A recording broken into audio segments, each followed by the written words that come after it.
And in this case, what the guys at Ogilvy and Mather did was to show in a very clear, impactful way show a storage solution.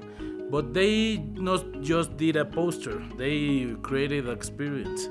They painted the whole department building as if it was an Ikea drawer. So the experience is too powerful. You just it's the kind of billboard that when you're driving in the street you just can't ignore. It's powerful, it's relevant. So that's why this piece, in my opinion, was so powerful and well received by the jury.